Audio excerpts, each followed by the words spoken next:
'n bietjie agtergrond oor Psalm 88 wat julle saam mekaar gaan lees. Die gebede en die liedere in Psalms help ons as gelowiges om ons daaglikse gesprekke met God te verdiep, om so ook nader aan hom te kan leef. So in watter van die 5 boeke pas Psalm 88 in? Psalm 88 is deel van die 3de bundel van Psalms.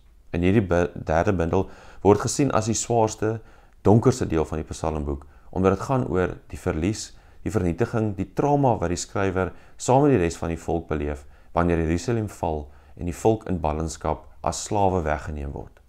Dis 'n onseker tyd, dis 'n donker tyd, 'n tyd waarin die skrywer diep, moeilike, eerlike vrae vra oor die lewe en hoe ons daarin besig is. Die Psalm word saam met 11 ander psalms aan die Koragiete toegeskryf. Psalm 42 tot 49, 84 tot 88, behalwe dan nou Psalm 86. Maar hierdie psalms is deel van hierdie Koragiete was deel van die stam van Levi, waarin hulle onder andere verantwoordelikhede gehad het om by die tempel sekere goede te doen.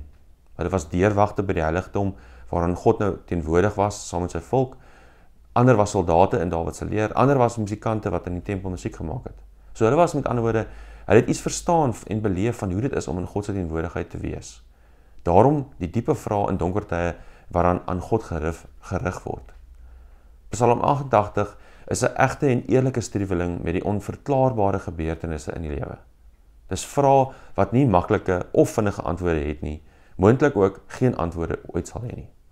Dit leer ons hoe om te midde van sulke donker omstandighede steeds na God gedraai toe te wees, om na hom te roep vir raad, vir leiding, terwyl daar nie eintlik in jou onmiddellike omstandighede raad of leiding gaan kom nie.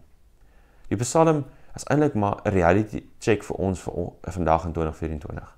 Dat alles in die lewe nie net uit maansken en rose bestaan, soos wat die sosiale media of flieks dit laat lyk nie. Dit leer ons om te midde van ons eie realiteite, wat soms swaar en donker is, nog steeds ons vra, ons bekommernis, uitdagings, striwelinge na God toe te vat en met hom daaroor te praat. Om dan op die eind van die dag raad en leiding by hom te gaan soek, om te wag vir sy antwoord en om sy getrouheid aan vas te hou. Iets om aan te dink vir julle is hoe beskryf hierdie skrywer sy verhouding met God in tye van swaar kry? Hoe vergelyk dit met hoe ons verhouding met God beskryf in tye van swaar kry?